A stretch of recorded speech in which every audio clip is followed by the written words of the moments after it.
la actitud del animal. Segundo, la conducta, comportamiento. Y tercero, estado nutricional. Ya hemos hablado de la conducta o comportamiento y hemos hablado del estado nutricional. Ahora vamos a volver un poquito atrás, donde dice la página 40, actitud. ¿Y qué es la actitud? Aquí dice, mire, define. La actitud es el aspecto anatómico total o parcial que ofrece el animal. Vale decir, cómo lo coloca el animal a su estructura anatómica. Cómo se para, ¿no es cierto? Está en 3 patas, está en 4, está sentado, está echado, cuando se echa, cuando se levanta, todas esas actitudes, ¿qué demuestra? ¿Sí? No solo nos fijaremos en el conjunto del mismo, o sea, en el conjunto del cuerpo, sino también que lo haremos por parte de la cabeza, las orejas, el cuello, la línea del dorso, las extremidades y la tensión abdominal. Todas esas cositas tenemos que fijarnos nosotros. Entonces, ustedes se fijan en esa página 40, hay unos dibujitos ahí, ¿no? Bonitos esos dibujitos, ¿lo han visto ahí? Esos dibujitos vamos a ir siguiendo.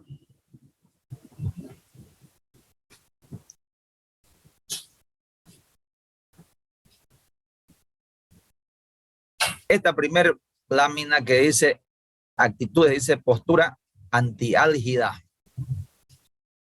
Antidolor quiere decir, ¿no? Antiálgido. Propia en la presencia de dolores abdominales. Pues, ¿y cuál es la actitud del animal? Están con el dorso arqueado, dice, extremidades más juntas y vientre tenso y recogido, o sea, levantado el vientre hacia arriba. Esta vaquita reúne esas 3 condiciones, fíjense. Dorso arqueado, ¿lo ven, no? Miren al dibujo, jóvenes. Dorso arqueado, patas juntas, no tan separadas, y el vientre recogido, o sea, subido hacia arriba. Igualito que nosotros, cuando nosotros nos duele algo, así hacemos, miren, jóvenes, nos agarramos el estómago, nos duele el estómago, por ejemplo, ¿no? Nos duele el estómago y nos jorobamos así, ¿no? Y recogemos el vientre, ¿cierto? La misma postura, ¿ya? Solamente que ella no se agarra el vientre porque no puede, ¿no? Esa sería una postura antiálgida, esa es una actitud que con la inspección, mirando nosotros, vamos a descubrir. La segunda actitud, una postura ortopneica. Ortopneica. Ahí miren su dibujo, el número 3 en su cuadernito, el número 3. Comparen ese croquis que hay ahí, ese, ¿qué se llama? Es un dibujito así hecho a la rápida, en el número 3, con esta vaquita que está parada aquí en la lámina. ¿Ah? Sí, Compárenlo con esta vaquita que está aquí en el PowerPoint. Fíjense ustedes, es igualingo. Sí. ¿No? ¿Cómo se dice? Caracterizado en las disneas o insuficiencia respiratoria, o sea, cuando el animal tiene problemas para respirar. ¿Qué hace el animal?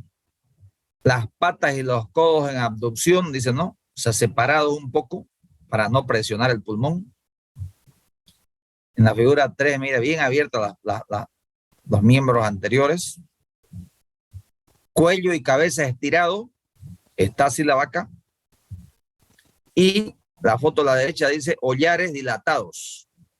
Mire. Ustedes lo miran, ese animal, dicen ustedes, este animal está con una disnea o problema respiratorio, ¿no? Inmediatamente. ¿Ah? No se vayan a olvidar, esa es una actitud. Postura ortopneica. Una consulta. ¿Sí? El tema de los hollares dilatados es que no hace eso de que se cierra. No, ella quiere meter aire, es como nosotros, a ver, haga de cuenta usted joven ahí. Cuando mete la fuerza aire, se abren los hollares, no sé, las narices, ¿no? Eso es lo que hace ella, desesperada y empieza a dilatar. ¿Ya? Por eso es que cuando usted escoge un caballo de carrera, por ejemplo, que es un caballo especialista para carrera, una de las cosas que tiene que mirar es los hollares del caballo. Si son amplios, ¿ya? Si son medio cerrados, ese caballo no sirve para carrera porque no va a poder meter el aire que necesita en plena carrera. Entonces, una de las características que le estoy dando ahorita para seleccionar un caballo de carrera es collares amplios, ¿ya? Una de las características. Le puedo decir otras más, pero no es el caso, digamos.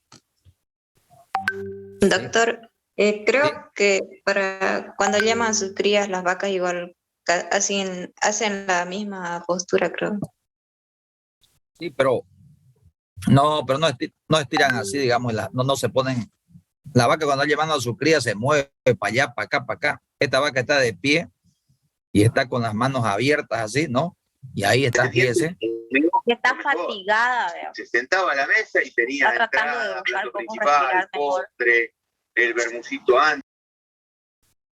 Entonces, no se puede confundir eso, ¿ya? No se puede confundir, es inconfundible. Vamos con la otra. Postura de perro sentado es otra actitud. En la figura 2, ustedes en su librito. Dice, adoptan los equinos que sufren sobrecarga y distensión gástrica. Ejemplo, cólicos abdominales en los equinos. El equino, en su afán de no presionar el diafragma, se sienta así. Eso es un caso avanzado de cólico, ¿no? Al principio no es así, digamos. Solamente se fatiga, se da vuelta, patea, ¿no? Luego se revuelca y a lo último se sienta así como un perro. Porque está llena la cavidad porque hay un cólico, ¿no? Ya sea gas o líquido, que sea. Y eso empieza a presionar al diafragma y el diafragma presiona al pulmón y el corazón. Entonces el animal, para evitar eso, se sienta. ¿Sí? Es como cuando nosotros estamos con dolor de estómago, a veces en vez de estar de pie nos echamos, ¿no es cierto? ¿Sí? Para no hacer esfuerzo, digamos. Entonces cada uno le busca. Hay otro dibujo que no la tengo aquí. Yo tengo un ternero por ahí que lo vamos a ver después. Postura de banco de carpinteros. La figura 1 corresponde en su libro. Postura de banco de carpintero. Igualito que un banco, fíjese la figurita ahí en el libro. Los músculos contraídos, dice. El dorso bien horizontal. Las patas separadas. Orejas y rabos tiesos. Nos tienen así, mira las orejas. Tiesa por atrás. Y la cola igual tiesa así. ¿Ya? Esa es una característica del tétanos. Ejemplo, tétanos, acá, ¿no? Clostridium tetani ha atacado a ese. Tenemos una mirada de astrónomo, dice. En las vaquitas, la número 7, fíjese en su dibujo. Mirada de astrónomo. Son enfermedades de tipo nerviosa y con una encefalitis o necrosis cerebral, mucha inflamación del cerebro, ¿no? Por eso es que miran para arriba las vacas, por eso dicen mirada de astrónomo.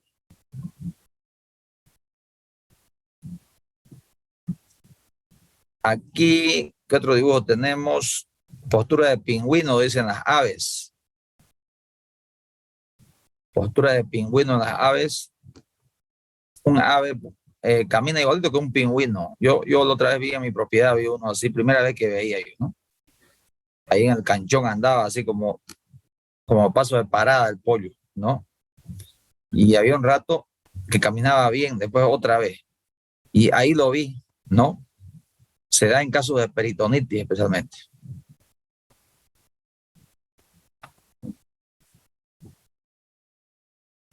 Hay un dibujo más acá, fíjense el número, fíjense su libro, no está aquí, pero el número 6. Fíjense el número 6 ahí.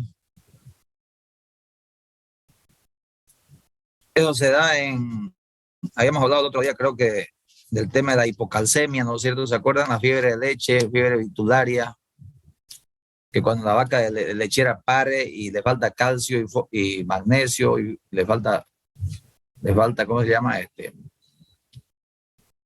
Energía y se cae la vaca, se tumba al suelo. Y así se queda, mire, como la número 6, ¿no? como ocultándose ella misma, ¿no? ¿Sí?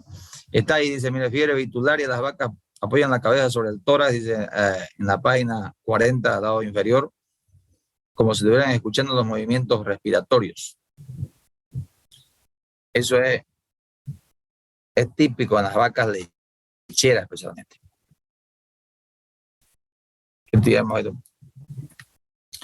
Hacemos ahora a la siguiente página, a la 42. Vamos a hablar de la temperatura, de los termómetros. Dice temperatura normal, los animales, sabemos nosotros, incluyendo el hombre, somos homeotermos, ¿no es cierto? Homeotermos.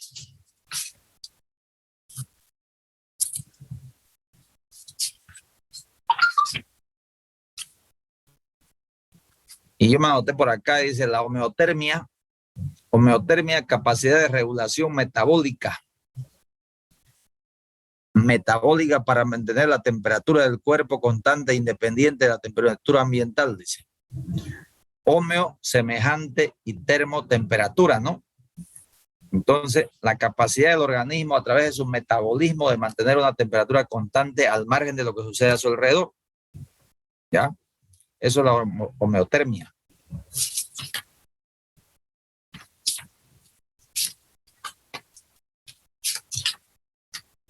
Y aquí dice, homeotermos, todos los animales domésticos son homeotermos, es decir, su temperatura es regulada a través del centro termorregulador situado en el hipotálamo, que mantiene un equilibrio entre la génesis y el consumo de calor por parte del organismo.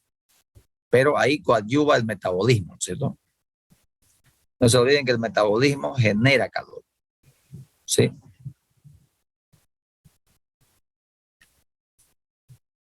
Entonces, por una parte, el organismo genera más calor, o sea, produce calor, y por otra parte, elimina calor también. Y cuando se produce un desbalance entre esos dos aspectos, que es producción y eliminación de calor, se produce una hipertermia, pues, ¿no? Se sube la temperatura. La producción de calor interviene en los procesos químicos, dice, oxidaciones orgánicas reguladas por la tiroides. O sea que definitivamente la producción de calor, ustedes han llevado bioquímica 2, eso, les han enseñado, ¿no? Cuando van haciendo las fórmulas y unificándolas, ¿no? Los compuestos, y ahí se despide calor, ¿no? Calor. O agua también, ¿no? Entonces, procesos químicos producen calor. Y la eliminación del calor se produce a través de fenómenos físicos. Vale decir, a través de la vasodilatación de los vasos periféricos, a través del sudor, la sudoración, o a través de la ventilación pulmonar. En los animales, en las tres se produce, ¿no? En algunos menos sudoración, pero más vasodilatación. En otros más ventilación pulmonar. ¿Sí? Entonces son mecanismos de ello. Y cuando ya estamos hablando de la temperatura, les exijo, cuando les doy estos cuadros tienen que aprenderme de memoria, háganse un papelito cortadito y lo prendanlo ahí en su cabecera, para que lo lean todo el tiempo, y tienen que aprender de memoria, ¿ya? Son 2 o 3 cuadritos que les doy para que aprendan de memoria, porque son rangos, digamos, de temperatura en este caso. Y dice que el caballo es casi perfecto en su regulación de su metabolismo. El caballo solamente hay una variación de un 0,5 entre el rango inferior y superior. 37,5 a 38. Es el único animal, digamos, que regula casi ahí muy perfecto casi. La vaca tiene 38, 39, igual que el perro de raza pequeña, 38, 39.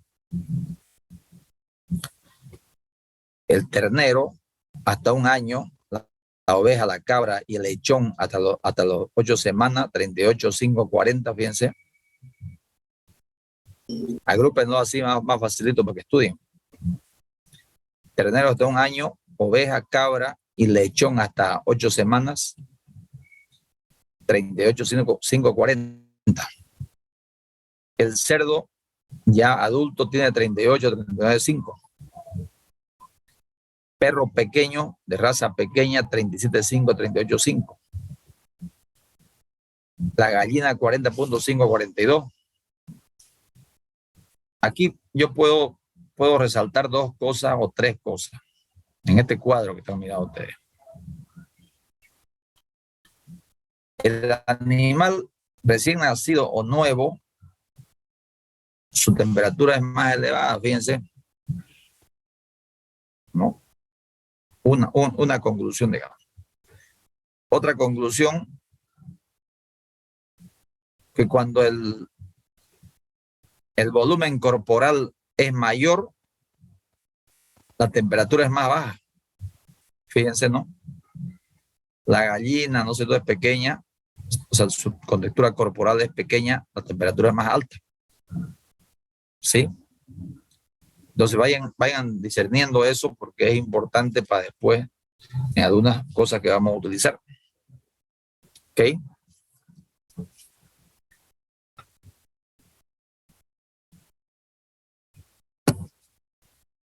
Y para medir la temperatura necesitamos pues el termómetro, ¿no? Ya en fisiología le han indicado a ustedes, le han dicho las partes del termómetro, entonces yo no voy a ahondar nuevamente en eso. Sí. Hay de todo tipo de termómetros. Hay manuales así, hay digitales. Hay los últimos, estos otros que nos han estado utilizando nosotros. ¿No? Y estos termómetros, su característica es que son de mercurio la mayoría. Y solamente el mercurio que tiene un color, digamos, tiene un color es para que pinte, digamos, ¿no? El capilar de aquí. Esa es su única función, ¿no? Se calienta el mercurio y empieza a subir, ¿no? Por el capilar. Y para que no se baje inmediatamente, ustedes puedan leer, tiene aquí en el cuellito, aquí tiene una especie de llave, aquí. Una especie de llavecita. Que solamente la vencen cuando ustedes lo sacuden al termómetro, así que le han enseñado, ¿no es cierto? Y se vence recién. Otra cosita, está graduado de 35 a 42 grados y tiene una lupa aquí, incluida una lupa. Por eso es que usted tiene que agarrarle una línea entre su ojo de usted y la lupa y el capilar de mercurio, ¿no? Para verlo bien ahí, marcar. ¿Sí? Y hay pasos para hacer una buena toma de temperatura. Yo la anoté aquí como pasos para que ustedes sepan cómo se debe hacer correctamente. Entonces, el primer paso, creo yo, que hay que mirar, dice, ¿cómo se toma la temperatura? Controlar el nivel de mercurio, cómo está, si ha subido o no está. Porque puede ser que antes ya midieron otro animal y no lo bajaron y se quedó así, ¿no? Entonces, lo primero que tienen que hacer es medir el nivel de mercurio, cómo está. Paso 1. Paso 2, hay que lubricar el termómetro. Paso 3, introducir el termómetro hasta la mitad. 4, asegurar que haga contacto con la mucosa. ¿Sí?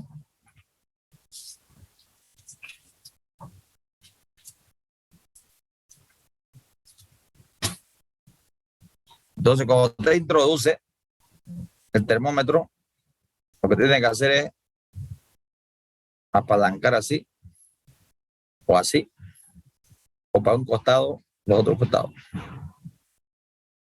Eso tiene una gran importancia porque si usted lo introduce recto, ¿qué tal si la ampolla rectal está llena de heces? Entonces usted introduce y se queda entre las heces, ¿no? Y no le va a dar la temperatura corporal, sino le va a dar la temperatura de ahí del medio. Entonces, por eso es que tiene que apalancar para arriba, para abajo, para que toque la mucosa, ¿ya? 5, mantenerlo ahí por 2 minutos. Sexto, sacar el termómetro, limpiar, leer, anota obviamente en su historia, desinfecta y tiene que bajar su termómetro, ¿cierto? Bajarlo el nivel de mercurio para así guardarlo en un lugar ya desinfectado. Esos son los pasos para hacer una buena medición de temperatura. ¿Ok? Estamos repasando nomás. Ahora empezamos a conocer, hay unas ciertas variaciones de la temperatura a nivel rectal de tipo fisiológico. Acostúmbrense a hablar, porque nosotros hemos dicho vamos a hablar de lo fisiológico y lo patológico, ¿no? Vamos a ir comparando, que esa es la forma. ¿Ya? Entonces, dice variaciones fisiológicas de la temperatura rectal, ¿no? En este caso alta, dice, cuando se sube un poco de manera fisiológica, por causa fisiológica. Dice, cuando los animales están ovulando, especialmente las hembras, ¿no? Van a tener un poco más alta la temperatura, pero es tipo fisiológico, ¿no?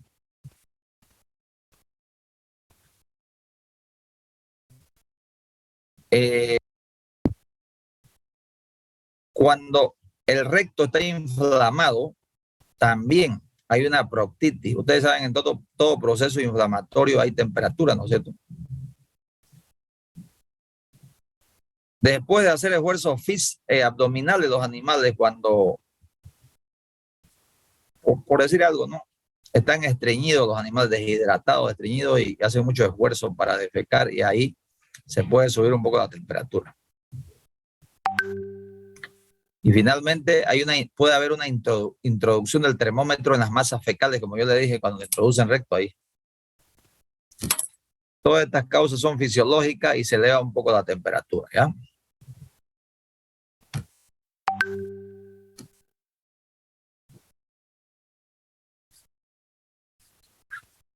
Pero eso es producto nomás de una subida de temperatura. Estas cuatro cosas, ahí el problema radica en el recto, ¿no? ¿Sí? No es de tipo general del cuerpo. Ahora, en estos otros casos que vamos a hablar ahorita, por ejemplo, dice temperatura rectal aumentada. En los animales jóvenes, dice, por ejemplo, ya yo les dije, el lechón hasta las 8 semanas está más elevado, ¿no es cierto? ¿Por qué?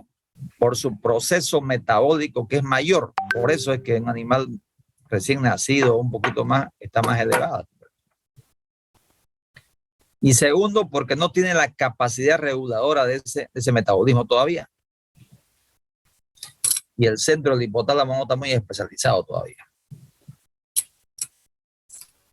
También puede haber variaciones de la temperatura, dice variaciones diurnas. Depende de la hora en que se realiza la toma de la temperatura. El ritmo nictameral. Nictameral es un ritmo que puede darse en 24 horas, digamos, ¿no? ¿Qué puede haber de variación ahí en 24 horas? Eso quiere decir nictameral. ¿Ya? Tomar en cuenta las 24 horas. Y aquí lo ideal es cuando yo siempre les aconsejo que debemos tomar la temperatura 2 veces al día, jóvenes. ¿Ya? No se olviden. Peor si tenemos un paciente que está internado y está enfermito. Entonces tenemos que tomar la temperatura 2 veces al día. En la mañana, lo ideal es de 7 a 9 de la mañana en ese horario y en la tarde de 4 a 6 de la tarde. O sea, medir cada 12 horas la temperatura. Así como hacen en el hospital, también no sé si ustedes han ido al hospital. La enfermera viene tarde y mañana a medir la temperatura, ¿cierto? Lo mismo. Y vamos registrando una planilla que después vamos a ver la curva febril que se forma.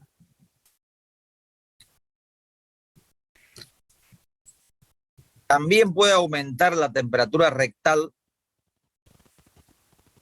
por ejemplo, en las ovejas, ¿no? Que lo tresquilan, el esquilado de las ovejas, que son las nudas. Primero sube porque cuando usted la está esquilando la oveja se estresa, digamos, ¿no? Y los músculos. Usted lo toca y empiezan a mover ese músculo ahí, ¿no? Subcutáneo. Entonces, eso hace que suba la temperatura. Y después ya le sacan pues la lana y se enfría, ¿no? Y puede bajar, dice, 1.5 grados centígrados por debajo de lo normal.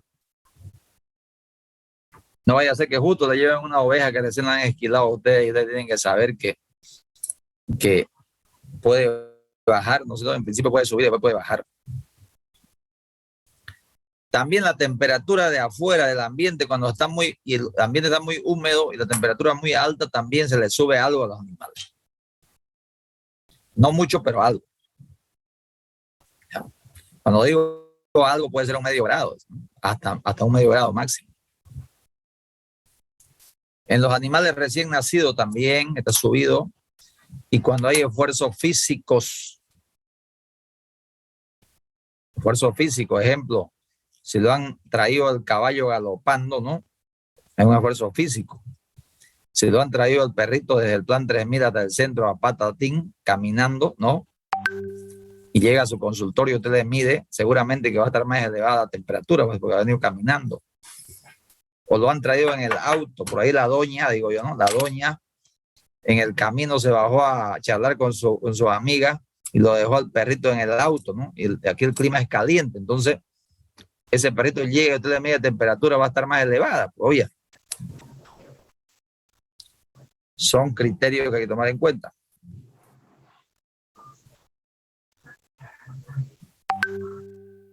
Hasta ahí hemos hablado, la temperatura está un poco más elevada a nivel rectal, ¿no? Un poquito más elevada desde el punto de vista casi fisiológico, ¿ya? Aquí podemos hablar al revés, la temperatura rectal está más baja. ¿En qué caso? Dice.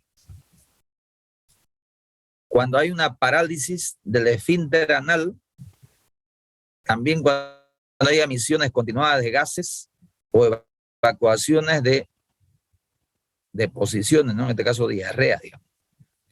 En todos esos casos, el esfínter está un poco dilatado, ¿no? Y de afuera del ambiente entra aire frío, digamos, ¿no? Entonces lo enfría el recto, ¿sí? Temperatura rectal más baja que lo normal. O también cuando le suministran enemas fríos o mucha ingestión de agua fría, también puede descender un poquito, ¿sí? Son cosas casi fisiológicas, digamos, ¿no?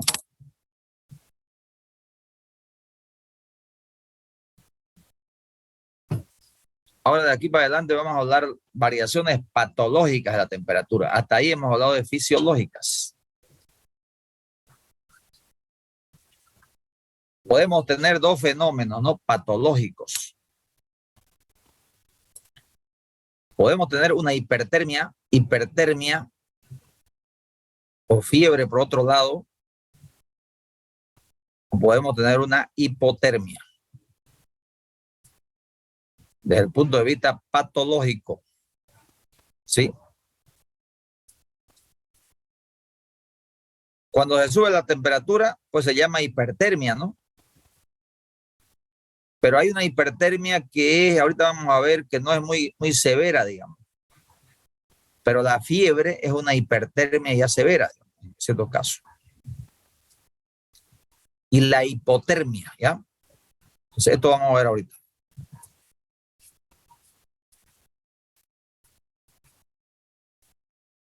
Cuando yo mido la temperatura y encuentro una hipertermia,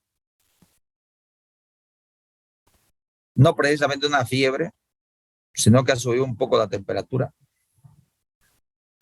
Dice que una hipertermia es un incremento de la temperatura por encima de los valores normales. Y se puede dar en una insolación de los animales. Cuando los animales están expuestos a una acción directa de los rayos solares. ¿Sí? Entonces, hay una insolación. A nosotros nos pasa también, ¿no? A los humanos cuando se van las damas a broncearse, más cosas a la piscina, digamos, ¿no? Una insolación, digamos. Acción directa de los rayos solares. Sube un poco la temperatura. Pero también puede darse por golpe de calor o acaloramiento, se llama. Cuando los pollos, el más ejemplo más claro, ¿no? Los pollos están debajo de galpones y el techo puede ser de calamina, digamos, ¿no? Y se calienta la calamina y el clima afuera está calientísimo y empieza a calentarse adentro, ¿no? Y empieza a darle una hipertermia a los pollos. O también, aparte de eso, pueden estar muy amontonados los pollos, ¿no? O sea, muchos pollos por metro cuadrado y se produce un hacinamiento y también se eleva la temperatura, les produce una hipertermia, ¿no? Esas son hipertermias, digamos, y son cosas que de repente podría alguna vez provocar desórdenes de repente en el organismo, pero no siempre, ¿no? Si la insolación sigue, digamos, y usted sigue los rayos solares del animal ahí, le podría dar hasta una meningitis, digamos, no sería un extremo, ¿sí? Pero normalmente en estos procesos no hay, digamos, desarreglos generales, digamos, no desarreglos del organismo. Pero cuando ya hablamos de fiebre, jóvenes, hablamos de fiebre, es otra cosa, digamos, ¿no? Y aquí van a leer bien, les decía yo a los de la mañana, todo esto que estoy hablando yo de la fiebre, tomar temperatura, hipotermia, hipertermia, todo eso. Por ahí se me ocurre, les decía yo en el examen, solo hacerles una pregunta, digamos, ¿no? Y decirle que me expliquen todos estos procesos, digamos, ¿no? Con su inciso A, B, C, ¿no? Y ustedes tienen que explicarme, digamos. Por eso es que tienen que atender bien, no se estén moviendo para otro, porque a mí me tienen medio así, medio como cuando en la película, ¿no? Me miro así y el actor se mueve para acá, se mueve para allá. Entonces manténganse tranquilos, tomen apunte, ¿no? Por ahí se me ocurre a mí simplificar las cosas y hacer una sola pregunta de repente, ¿no? Hay que buscarle, no buscarle aplazarlo, sino buscarle que ustedes demuestren que realmente han estudiado. Dice, la fiebre es un síndrome producido por la modificación funcional del centro termorregulador. ¿Se acuerdan que cuando estábamos empezando la materia dijimos que era un síndrome? ¿Se acuerdan que definimos, no es cierto? Sí. Un síndrome, dijimos, era con un conjunto de síntomas, ¿se acuerdan? Que normalmente no sabemos la causa. Inicialmente no sabemos la causa, por eso se llama un síndrome. Repito, fiebre es un síndrome producido por la modificación funcional del centro termorregulador que se encuentra en el hipotálamo. ¿Sí? Ahí está el centro. Dice que la fiebre es un incremento de la temperatura también corporal acompañado de trastornos generales. Yo le decía que en la hipertermia suave por insolación o acaloramiento normalmente no existe trastornos generales.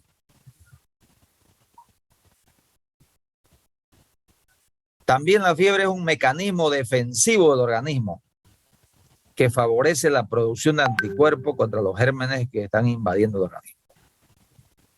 ¿Ya?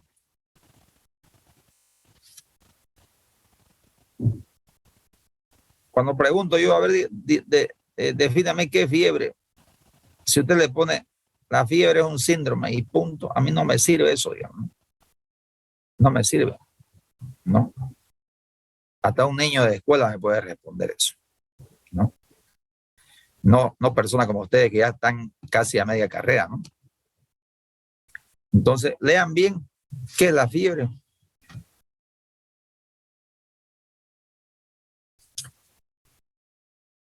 Decíamos que el centro termorregulador modifica su función, decíamos, ¿no? Y aquí le dice, ese centro térmico regulador sufre una irritación. Se irrita. ¿Y qué lo irrita? Él dice, ¿no? La acción de los gérmenes invasores, las toxinas que producen esos gérmenes invasores, y también puede darse por proteínas extrañas, dice, ¿no? Por lisis tisular. Ustedes saben que a veces el mismo organismo se come a él mismo, ¿no? Ustedes saben eso, ¿no? Y en este caso, cuando hay ruptura o muerte celular, dentro de las células, ¿qué hay, joven? Hay un montón de compuestos, ¿no? Elementos que eso pueden llevar como proteínas extrañas y causar, ¿no? Procesos de fiebre. Y le anoté con rojo acá, como para niños. Durante la fiebre se produce un incremento de la termogénesis. O sea, hay más producción de calor. Y dice, no se elimina el correspondiente calor. O sea que hay más producción y menos eliminación. No cuente plata delante de pobre, niña. Así ha dicho Santa Cruz, ¿no? No cuente plata delante de pobre. Sí, ¿no? Entonces, hipertermia o fiebre, ya saben ustedes, ¿no? Es mucho significado. ¿Por qué le hago énfasis, jóvenes? Porque los clínicos tenemos pocas herramientas para echar mano. Ustedes saben que una de las herramientas es la temperatura, ¿no? Medir la temperatura. Otra es medir el pulso, ¿no? Y otro, medir la frecuencia respiratoria. Son nuestros elementos muy importantes para nosotros como clínicos. Por eso es que hago énfasis en qué pasa con la temperatura, qué pasa con la fiebre. Pero si usted no tuviese por ahí a mano un termómetro, usted puede ver otros síntomas asociados a la fiebre. Que con solo inspeccionar al animal de manera general, yo estoy viendo estos síntomas, ¿no? Y ya me doy cuenta que ese animal está con fiebre. El animal presenta escalofríos, presenta convulsiones, temblores, vasoconstricción periférica, erizamiento del pelo y hay una distribución irregular de la temperatura. Las partes distales están frías. Vale decir la punta de la oreja, la parte inferior y la parte distal de los miembros anteriores y posteriores pueden estar fríos. Porque hay una vasoconstricción, ¿no? Estos son síntomas asociados a la fiebre, que ustedes inspeccionando lo ven, no necesitan siquiera medir temperatura, porque se van dando cuenta. Ahora pueden medir temperatura porque para saber a ver cuánto es el nivel que ha subido de fiebre, ¿no? Ahí vamos a saber con medida de temperatura.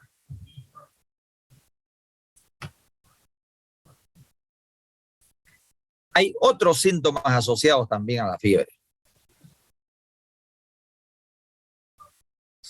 Por ejemplo, disminuye el apetito y también disminuyen las secreciones.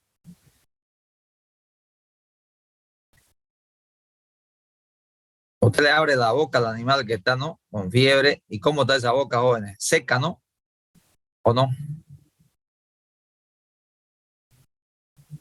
La saliva es una secreción. Casi no orina el animal y no come tampoco. Sus heces son más duras y orina más concentrada, orina más amarillenta. Tiene una polidipsia o aumento de sed, que se llama, ¿no? El hocico está reseco, caliente y resquebrajado. Eso en sus perritos, ustedes ellos son expertos, lo ven en sus perritos, ¿no?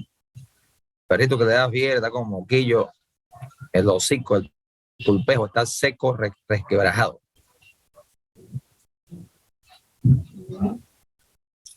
Producto de la deshidratación, ¿no? Y usted mide el tema del pulso y demás, encuentra una taquicardia, una taquipnea.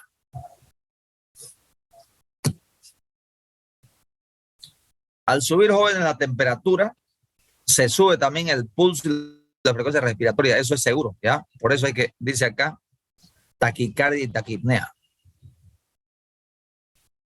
¿no?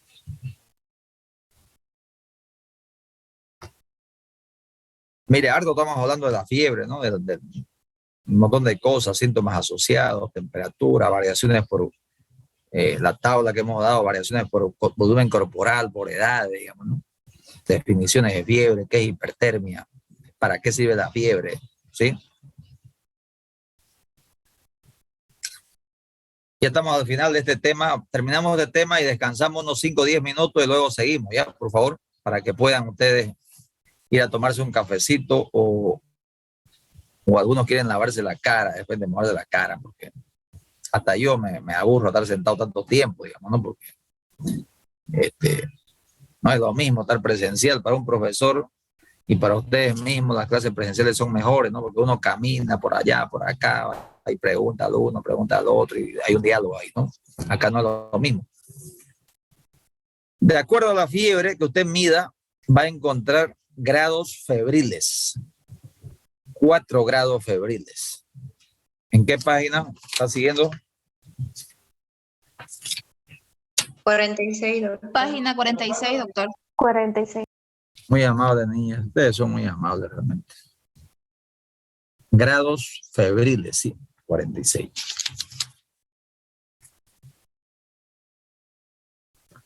Y aquí le dice, mire, según el incremento de la temperatura producido en el animal por encima de los valores normales, podemos clasificar la fiebre en grados febriles. Primer grado, una fiebre ligera. Segundo grado, una fiebre moderada. Tercer grado, una fiebre alta. Y cuarto grado, una fiebre muy alta o hiperpirética.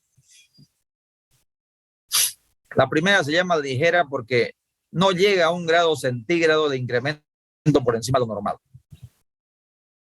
Ya les dije que una vaca es 38, 39, podría llegar hasta 39,9 de repente, ¿no? No llega a 40 porque no pasa de 1 grado centígrado por encima. Luego una fiebre moderada que de incremento está entre 1 y 2 grados centígrados, por encima de los valores normales. Luego de una fiebre alta, el incremento está entre 2 y 3 grados centígrados. Y una fiebre muy alta, superior a 3 grados centígrados. Pienso que hasta aquí, hasta la primera, no hay mucho que preocuparse, ¿cierto? Hasta la fiebre ligera, no hay para qué preocuparse tanto. Si no pasa de ahí, usted tranquilo nomás, ¿no? Lo deja que esa temperatura que es superior a lo normal vaya a combatir a esos gérmenes invasores que hemos dicho, ¿no? A las bacterias, etcétera, etcétera, ¿no? Y segundo, en ese interín que hay la fiebre, se empieza a producir anticuerpos, ¿no? El organismo. Entonces, si usted un poquito lo ve con fiebre y ya le baja su temperatura, no lo va a dejar realizar esa función, ¿verdad? Claro, si ya llega a 2 grados, digamos, ¿no? De 1 grado para arriba, a 2 ya, preocúpese un poco y bájele un poco la fiebre, no le baje todo. Eso va a depender de un antipirético que usted le ponga, ¿no? ¿Qué dosis le va a poner? Puede ponerle suave y que baje un poco nomás, ¿no? No tanto. Para permitirle esas defensas que se vayan a generar. Esa es una clasificación de grados febriles de acuerdo al incremento por encima de los valores normales.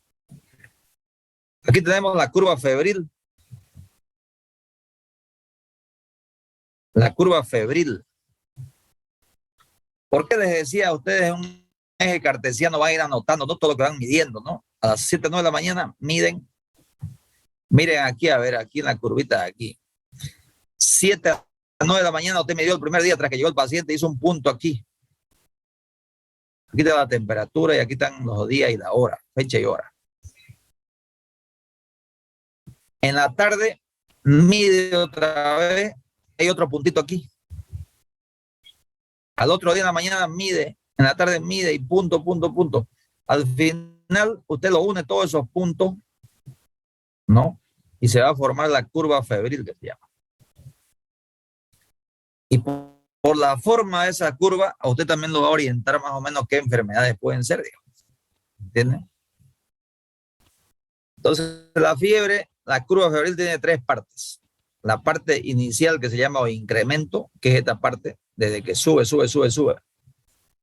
La fase intermedia o meseta o acme que se llama, que se mantiene más o menos, más o menos regular, digamos. Y la fase final que se llama o defervescencia, empieza a enfriarse, ¿no? Entonces el análisis que usted hace, llega al paciente, usted tiene que medir temperatura para ver dónde está, pues, ¿no? Y va a ser haciendo un seguimiento por dónde está, si está en la fase inicial, media o final, dónde está. La fiebre va a bajar en algún momento, no es que se va a mantener siempre alta, ¿no? O lo baja usted o la fiebre se baja, porque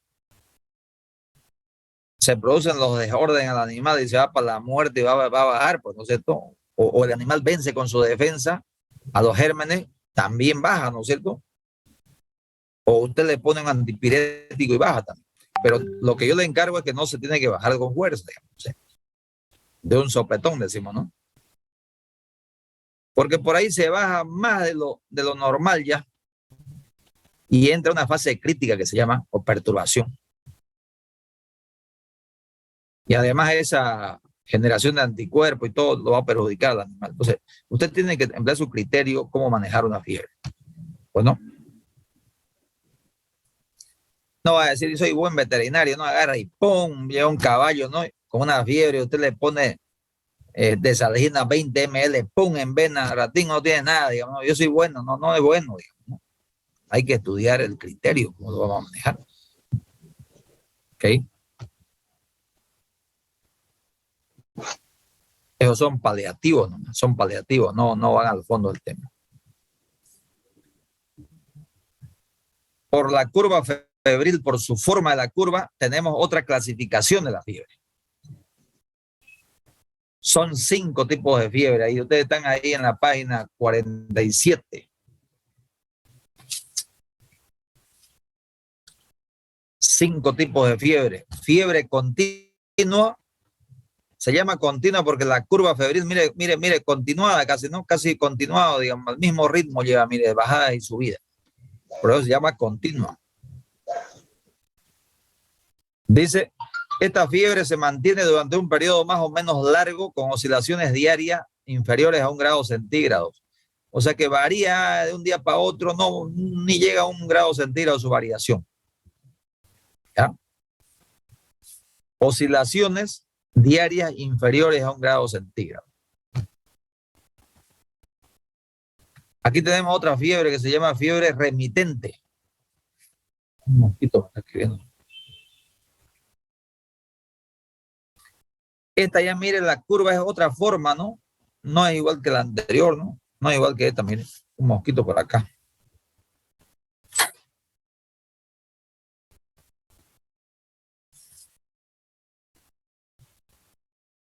Mire, esta es diferente a esta. Esta dice, presenta variaciones diarias superiores a 1 grado centígrado. En la anterior que decía, variaciones diarias inferiores a 1 grado centígrado.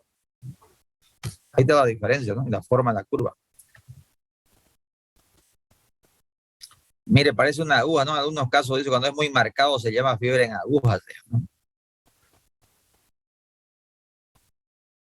Fiebre remitente.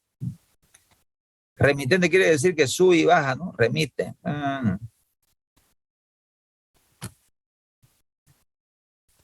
Fiebre intermitente es otra.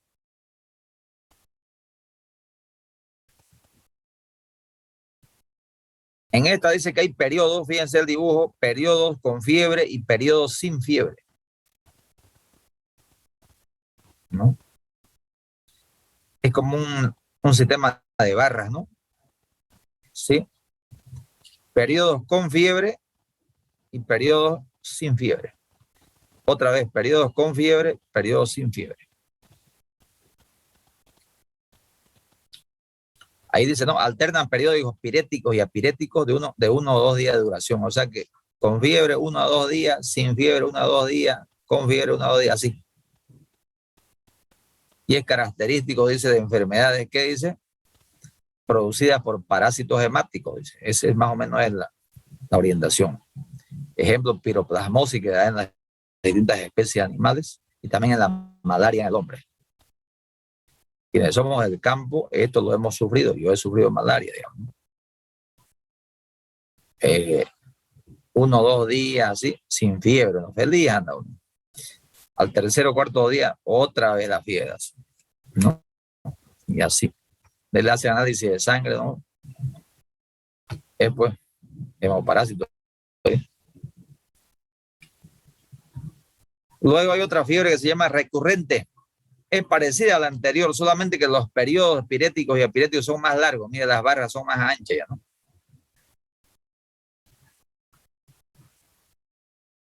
Más días con fiebre y más días sin fiebre. Recurrente.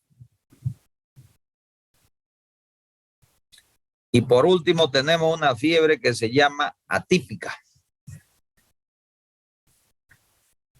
Sin, ¿no? Típica. O sea, no hay tipicidad en la fiebre. O sea, se presenta de una forma, se presenta de otra. Hay enfermedades ahí jodidas, como decimos nosotros, ¿no? Que se presentan así. Caóticas son. Nos desubica a los clínicos. Y dice, no sigue ningún tipo de patrón, es de curso irregular y aparece en gran cantidad de enfermedades. Entonces, 5 tipos de fiebres jóvenes de acuerdo a la curva febril ya. Y finalmente, hay otra clasificación aquí. Tipos de fiebre por tiempo de duración. Hay una fiebre efímera que dura un solo día y desaparece. Fiebre aguda que puede durar algunos días, ¿no? Hasta una semana dura. De ahí a pierde. Fiebre subaguda dura un mes, no necesariamente de forma continua. Y fiebre crónica dura varios meses. Esas enfermedades yo lo he visto en los bovinos, digamos, ¿no? Con una pericarditis traumática. Se tragaron un clavo las vacas ahí de repente, un alambre comiendo pasto y esos güeyes se depositó allá en el retículo. Del rumen pasó el retículo y el retículo está ahí, como el retículo está cerca del diafragma, ¿no? Claro, empieza a perforar ahí a los pulmones, al corazón, ¿no? Se inflama eso y el animal tiene una fiebre así leve, pero larga, digamos, nadie sabe nada. Muchas veces lo hemos descubierto en una necropsia, ¿no? Sí. Entonces, de acuerdo al tiempo de duración de la fiebre, tenemos efímera, aguda, subaguda y crónica. Esta efímera es muy clara, lo hemos seguido en los perritos, por ejemplo. Esta de un día, digamos. Hay días en que cambia el clima y el perrito amanece medio tristón. ¿No han visto a sus perritos a veces echados, ¿no? No quieren comer nada todo el día, digamos, ¿no? Pero pasa ese día, el otro día amanecen felices, otra vez batiendo la cola, ¿no? Esa es una típica, una fiebre efímera. Y no hay para qué fatigarse, ¿no? Los veterinarios se enojan conmigo, que yo les recomiendo, le digo a mis alumnos que el primer día, las primeras 24 horas, si hay fiebre así, no fatigarse tanto, digamos, ¿no? Ya si un segundo día otra vez amanece mal el animal, ya hay que preocuparse, ¿no? Pero las primeras 24 horas, hasta el parto, pues ¿cuánto dura un parto una perra? A veces dura 18 horas, ¿no? 21 horas, ¿no? Y a veces la gente se fatiga, 1 hora y ya quiere fatigarse, no pare la perra, ¿no? ¿Sí? Obviamente hay que estar haciéndole un seguimiento, ¿no? No hay que descuidarlo. Entonces, ahí hemos terminado el capítulo 3. Descansemos unos 10 minutos y entramos al capítulo 4, por favor. Bueno, vayan a tomarse un refresquito, algo, ¿ok? Volvemos en 10 minutos. Ahí no nos salimos, ahí nomás nos quedamos.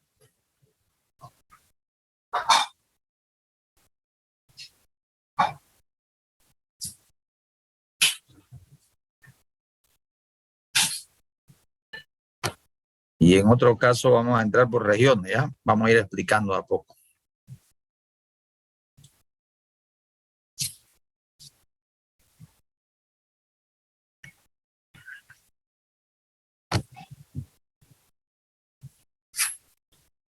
Bien, hablemos de la piel primero. La piel de los animales, dice, es un órgano muy heterogéneo, diferente, distintos lugares, varía su composición un poco de acuerdo al tipo de células que tienen. En algunos hay más células córneas, como en la palma de la mano de nosotros, por ejemplo. Ellos también. Y en otros lugares, de repente predominan otro tipo de células. Por eso la piel es más suave y más delgada también. Y además, algunas partes tienen más glándulas que otras, ¿no es cierto? O sea, es heterogéneo. La piel lo pone en contacto al animal con su medio ambiente. Es la primer barrera de defensa, digamos, de la piel del organismo. Es importantísimo por eso. Y esta piel está sometida a acciones de los factores externos e internos. ¿Qué quiere decir eso? Que desde adentro la afectan a la piel. Desde otros órganos le mandan mensajes, ¿no? Por ejemplo, se enferma del hígado, los riñones, por ejemplo. El animal está deshidratado, la piel se deshidrata, ¿no? También. O problema de hepatitis, se tiñe la piel también, ¿no? Entonces, factores desde adentro atacan y también desde afuera, externos, también, ¿no? Los gérmenes, los rayos solares, un montón de cosas, ¿no? Entonces, la piel es atacada por ambos lados, factores externos e internos, ¿no? Exploramos la piel nosotros, ¿vale? Ya puede ser a través de la inspección. Aquí nos dice que hay tres dos primarios, ¿no? Que son dos primarios, inspección y palpación, y la toma de muestras, que es un método. Entonces, con eso vamos a discernir algunas patologías que se pueden encontrar o cómo se encuentran. Hay ventajas en este tema y hay desventajas cuando hacemos la exploración. Ventajas, ponen a flor de piel, como decimos, el lenguaje sencillo, y los procesos los vamos a ver inmediatamente a través de una inspección, ¿no? Lo vemos inmediatamente. Es una ventaja. Por lo tanto, no necesita inicialmente estoy diciendo porque a veces se necesita medios de exploración sofisticados. A veces se ocupa una lupa, digamos, ¿no? Un lente, o ya un raspado de piel, o sea, también se ocupa, pero inicialmente no. Y la desventaja de su exploración, dice, la dificultad de recoger su etiología, de reconocer reconocer.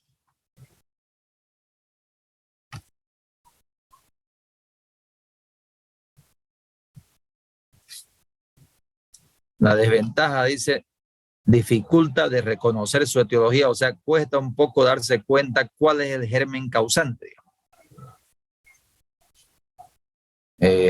Y también cuesta hacer el tratamiento porque son rebeldes, las enfermedades de piel son muy rebeldes.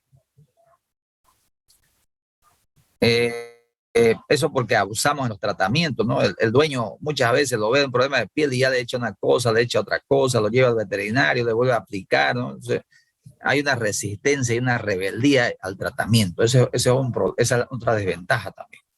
No es tan sencillo tratar, ¿ya?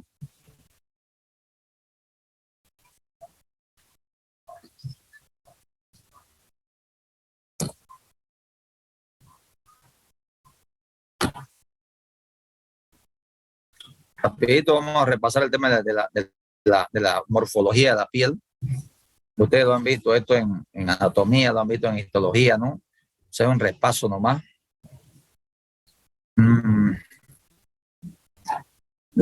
Está compuesta por la epidermis, la dermis y la hipodermis, ¿no es cierto? Por tres estratos.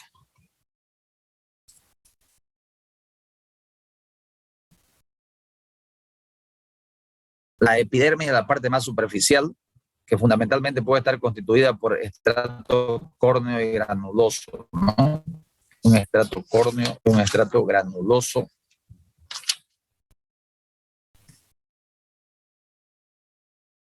Ustedes saben que los cuernos y el tema de las pezuñas de los animales nace a partir de la piel, ¿no? Entonces, por eso dice estrato córneo. Dureza quiere decir eso. Viene del término córneo de córnea, duro, digamos, quiere decir. Fundamentalmente es eso, y un estrato granuloso, eso cuando ya el estrato granuloso se nota cuando hay una herida más profunda y empieza a cicatrizar y empieza a salir con unos granitos, ahí se va viendo un estrato granuloso ese.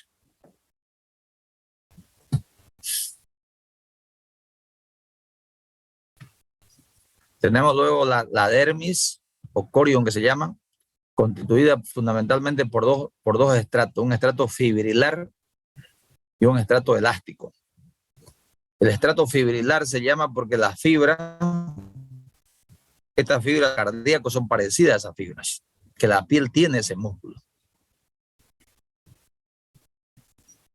En algunas especies se nota más que otras.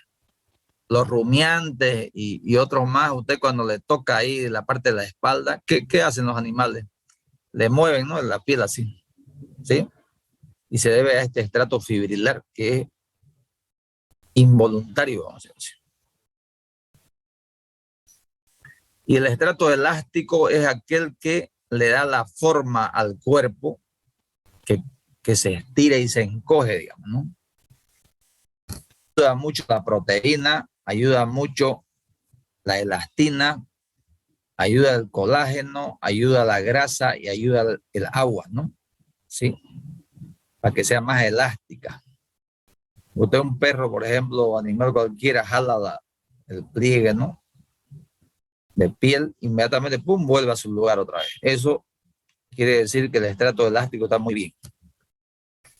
En esta parte de la dermis se encuentra la red vascular, vasos sanguíneos y linfáticos. Aquí están, ¿no? Las terminaciones nerviosas también.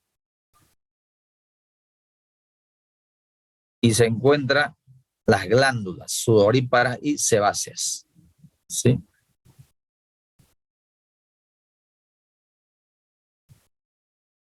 Cuando se une la dermis con la epidermis, se forma lo que se llama cutis. Cutis. Finalmente tenemos la hipodermis, es la que está en el tejido subcutáneo, o sea, abajo de la piel. Normalmente eso está compuesto por grasa y un poco de aire, ¿no? Corresponde a la grasa subcutánea y se actúa como un amortiguador. Eso es importante tener eso. Mientras más gordito es el animal, más cantidad de hipodermis tiene, más amortiguación, ¿ya? Vamos a ir a las funciones de la piel que están en la primera, ¿no? Nos hemos saltado un poquito. Página 51. Funciones de la piel.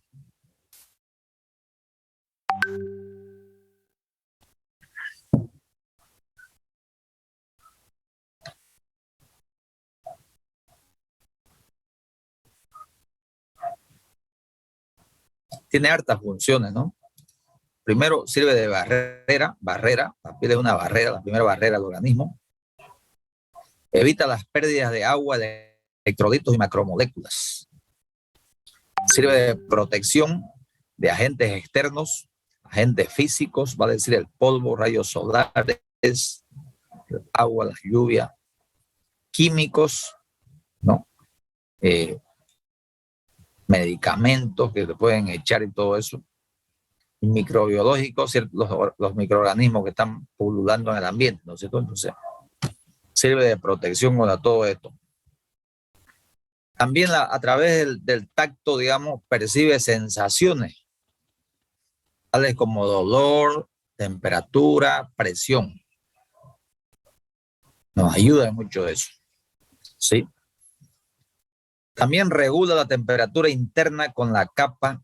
La capa, ustedes saben que es el pelo de algunos animales, en otros casos es lana, ¿no es cierto?, en otros animales, y en otros puede ser plumas. Eso es una capa. Entonces, eso ayuda a regular la temperatura con la capa, con la vasoconstricción o vasodilatación que se produce y con las glándulas también, ¿no? La sudorípara que ayudan a enfriar, regula la temperatura. Da forma y permite los movimientos al organismo. Eso les decía yo a través de esas fibras elásticas, ¿no es cierto? A partir de la piel se genera pelos, pezuñas y cuernos. Por eso el dato córneo, ¿no? Cuerda, viene de cuerno duro. Es un reservorio de agua, electrolitos, les dije hace un momento. Es secretor porque en ella están las glándulas sudoríparas y sebáceas. Sintetiza vitamina D a partir de la provitamina D con la ayuda de los rayos solares, ¿no? Y finalmente es un indicador de enfermedades internas, como le dije hace un momento.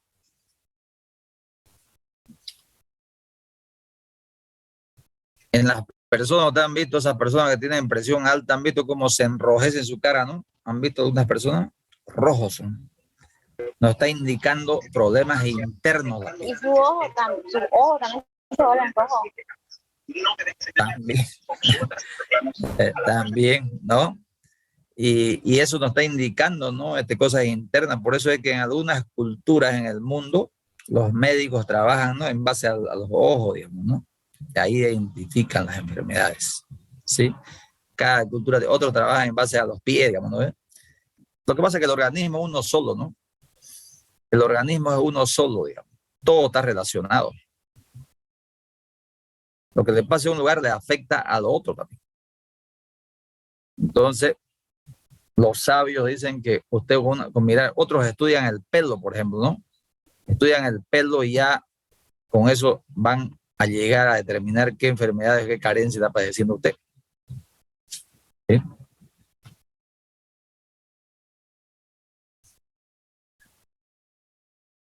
Hay alteraciones de la capa, de la piel y capa, o sea, vamos a hablar de la capa y la piel por separado, ¿ya?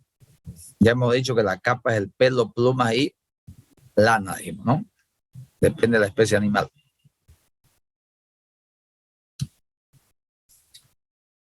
Y de una manera general, le dice ahí, ¿no? Hay ciertos procesos diferentes que se asientan también en distintos estratos. Por ejemplo, cuando hay un proceso degenerativo, normalmente es en la epidermis y se llama dermatosis. Dermatosis. Página 52, lado izquierdo, parte inferior. ¿No? Entonces, una dermatosis es un proceso degenerativo asentado sobre la epidermis superficial. Una dermatitis es un proceso inflamatorio que está asentado sobre la dermis, más profundo, ¿no? Entonces, cuando escuchen esos términos, dermatosis, dermatitis, ya tienen que saber dónde está ubicado el problema. Y los edemas y enfisemas se ubican pues en la hipodermis, debajo de la piel, ¿no? Ustedes saben que el edema es acúmulo de líquido en la parte subcutánea o en los espacios intercelulares, ¿no? Esos son edemas, ¿no? Y el aire igual se mete allá. Antes de pasar a otra cosita, yo quisiera leerles un poquito en esa misma página 52. Dice, los procedimientos de exploración de la piel son inspección, dice, ¿no? 1, que se lo hace a través de la observación directa de las modificaciones que presenta la piel. Se requiere una buena iluminación y retirar la capa si es necesario. O sea, en algunos casos tenemos que retirar la capa o el pelo, lo que sea. Pero también podemos explorar la piel a través de la palpación, dice. Palpación. Tratar de captar temperatura, dolor, prurito, sensibilidad, cambios de volumen y de elasticidad a través de la palpación. Y finalmente hacemos la toma de muestra, que es un método de exploración terciario, ¿no es cierto? Toma de, vamos a llevar al laboratorio. Dice raspados, escarificaciones, biopsias para estudios microbiológicos, anatomopatológicos, parasitarios. Entonces, Y también usted se da cuenta, como dice aquí, ¿no? Más allá vamos a hablar del pelo, de más cosas, ¿sí? Vamos a ir a las lesiones, vamos a adelantar un poquito ya. Vamos a adelantar, después vamos a volver, no se preocupen, volvemos atrás. Vamos a ir a las lesiones de la piel. Yo le voy a decir qué página ahorita.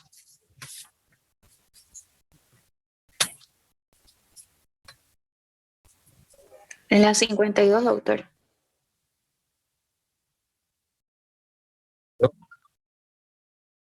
No. 60. Página 60, por favor. Lesiones elementales, dice, ¿no? De la piel. ¿Lo han visto ahí?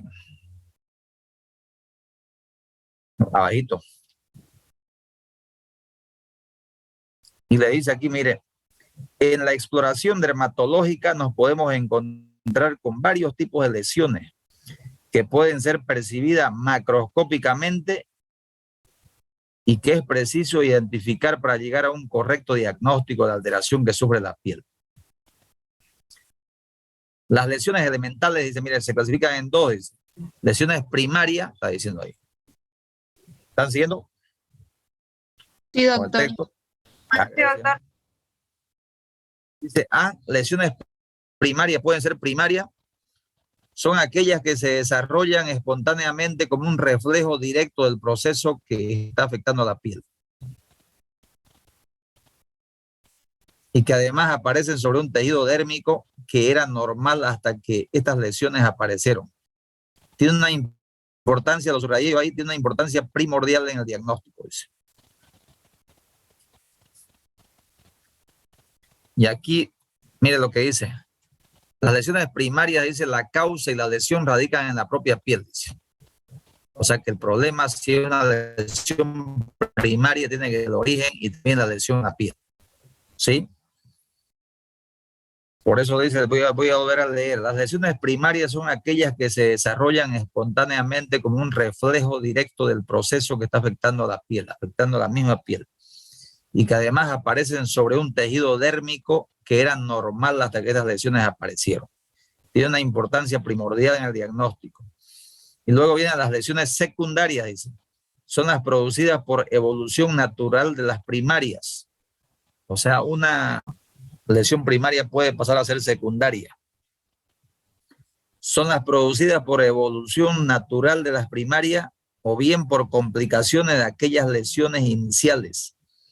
Al influir otros factores, por ejemplo, el rascado de piel, por ejemplo, ¿no? El animal se va rascando y le va complicando. Traumatismo, utilización de medicamentos, o sea, no es nomás echarle medicamentos, ¿no?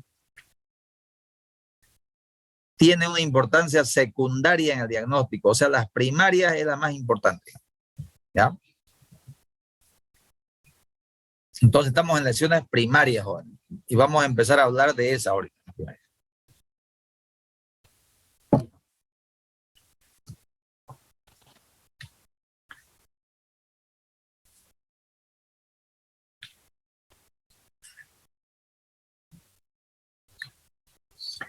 Lo que yo estaba leyendo, sigan más hacia abajo, ahí están, ¿no?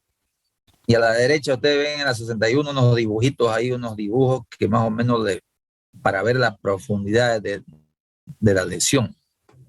¿Sí?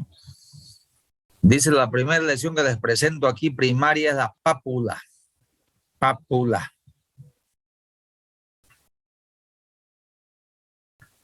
Y dice, la pápula es una lesión de consistencia sólida y hace relieve sobre la superficie de la piel. Su tamaño es menor a 1 centímetro, o sea, chiquitito, digamos. Cuando confluyen o se juntan distintas pápulas, se forman las placas, ¿no? Y ustedes lo ven aquí, la flechita, miren la foto de la diapositiva, ¿no? Las papulitas esas, ¿lo ven, no? Y si miran el dibujo de la 61, ahí les muestra la pápula. No tiene una profundidad, digamos. No, no es para preocuparse tanto tampoco. Esto lo han de haber visto ustedes cuando a los perritos a veces se echan en el jardín, les decían, no les pica algo, un bicho, una alergia, algo así. o después de nacer también aparecieron así porque ellos se contaminaron al salir por el canal vaginal, digamos, ¿no? Pero esto con leve, digamos, se mejora, digamos, ¿no? Una pápula. Podemos también encontrarnos con un nódulo en la piel.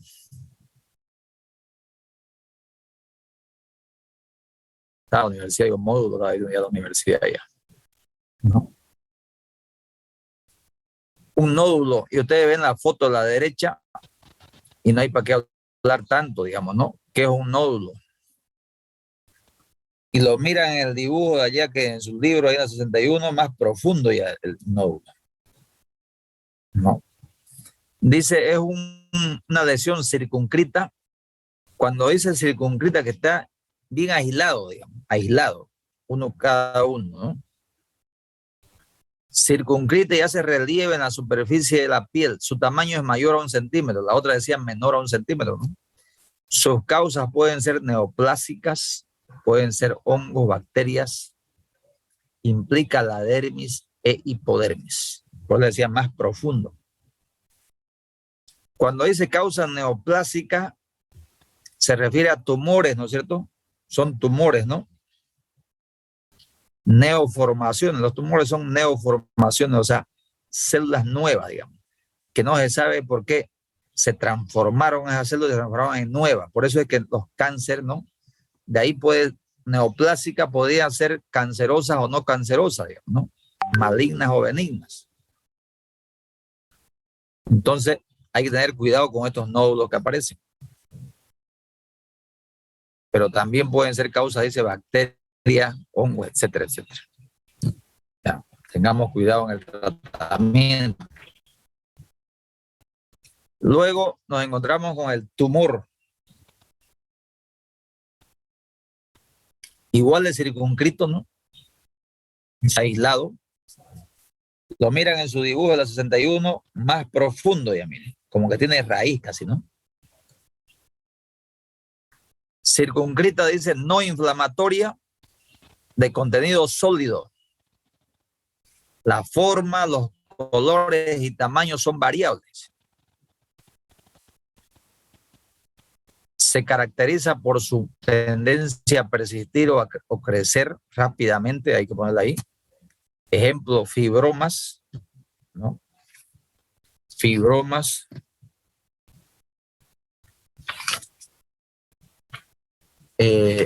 Un fibroma es un tumor benigno, aquí lo anoté yo, formado exclusivamente por tejido fibroso o son puro tejido fibroso, digamos, fibroma. Tenemos mastocitoma, tumor del tejido conectivo. Si hablamos de mastocitoma, tejido conectivo.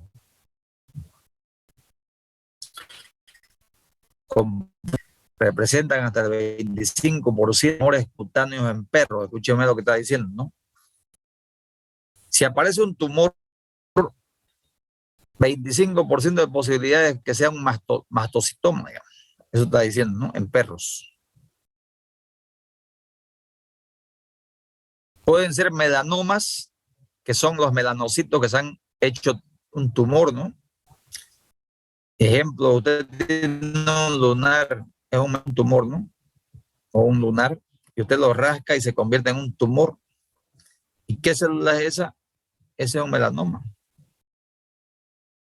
Un melanocito que se transformó en un melanoma. O también tenemos los carcinomas, dice, ¿no?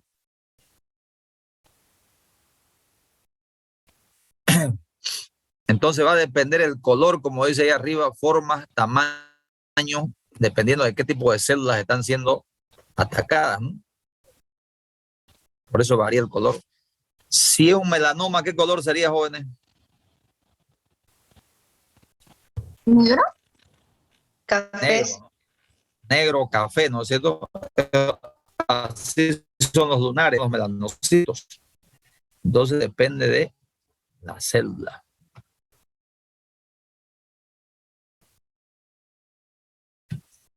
Podemos encontrarnos con una pústula o absceso. Es una elevación circunscrita, dice. Pústula o absceso. Es una elevación circunscrita igual al aislado de la... Técnicamente se trata de ¿qué? De un absceso, dice. El contenido purulento puede ser, dice, estéril o no estéril, digamos, cualquiera de las dos cosas. Si no lo ha tocado nadie, podría ser estéril, digamos. De ejemplo de esto tenemos el acné, en las personas es más común, ¿no? El acné, por ejemplo. Foliculitis, inflamación de los folículos, piodermia del recién nacido, etc. Por eso el acné en las personas jóvenes que tienen acné no tienen que hacer más hurgar, ¿no? Porque lo contaminan. Y por eso es que después incontrolable se vuelve. Sí. Pústula. Tenemos un abón o roncha. Abón o roncha. Circunscrita, aparece bruscamente y desaparece en pocas horas, sin dejar rastro. Su origen es edematoso, o sea, un edema que se forma. Ejemplo, una urticaria o picazón por picadura de mosquitos o de insectos. Y también algunas reacciones intradérmicas positivas cuando hacemos algunas pruebas de tuberculina y otras cosas. Esto ustedes muchas veces lo han visto en ustedes mismos o en los animales, ¿no es cierto? Cuando uno come algo a veces o algo de alergia o un bicho le pica, le sale unos, así, ¿no? Le salen unos torteritos como edema, ¿no? Urticarias. Esos se llaman abones o ronchas. Y eso con antialérgicos solamente se controla, ¿no es cierto? No hay necesidad de más cosas. Creo que ahí terminamos, jóvenes. Ahí lo vamos a dejar, ahí lo terminé con el otro grupo. Vamos a entrar a las lecciones secundarias la próxima clase. Prepárense, la próxima clase tenemos que terminar este tema, ¿ya? Vamos a terminar para que entre hasta ahí el examen, que ya se han anotado bien, ¿no es cierto? Vayan haciendo sus mapas.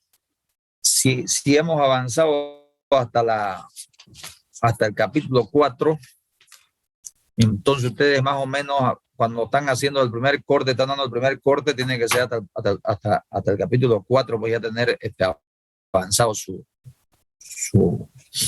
¿cómo se llama?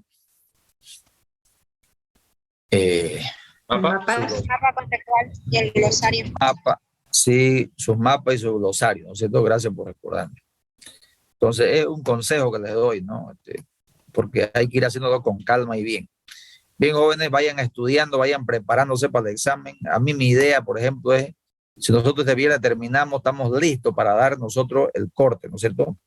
Y mejor si lo damos antes que entremos a los exámenes, así vamos a estar ustedes más holgados, ¿no es cierto? Le vamos a dar espacio para otras materias. Eso ya lo entramos el viernes, lo conversamos, ¿les parece?